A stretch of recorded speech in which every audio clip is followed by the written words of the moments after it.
welcome back Matt McCall to talk through one of the biggest games in the Big 12 this year as number 11 Kansas takes down number 13 Texas Tech 64-61, the final from Lubbock. And this was a game from the jump. No Christian Anderson for Texas Tech. He was out with an illness. And then even JT Toppin, one of the National Player of the Year candidates, gets in early foul trouble. Texas Tech did lead for the majority of this ball game after a back and forth first half. They were able to put together an advantage going into the second half. And Matt, once they got to the point of clutch shots, Kansas hit all of those as Darren Peterson hits those back-to-back clutch threes to take the lead.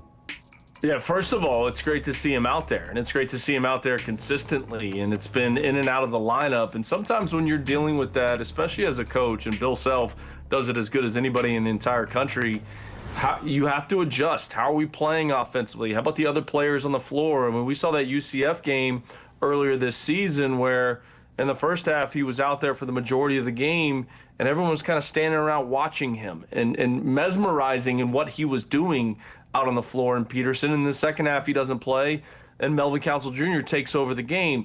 Now they've figured it out. They've figured out how to play together, which makes them extremely dangerous. They go from a team that is a fringe Sweet 16 team to now a team that compete for the national championship, now that all those guys are playing and playing together and playing the right way and knowing how to play together. I think that's the biggest key. So really impressive. No Christian Anderson obviously hurts his Texas Tech team. I still think they're terrific. JT Toppin could not get in foul trouble. There's nothing worse for Coach McCasland without one of your superstars, and I think this team has one of the best duos in college basketball. We talk about BYU having one of the best three guys in college basketball. Texas Tech has one of the best duos, but you lose one of those guys, and it's really hard to win. But this says more about Kansas, and this says more about, are they a legit national championship contender?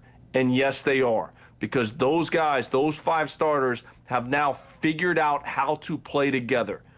Biggest key going forward, entire country knows this, have to stay healthy.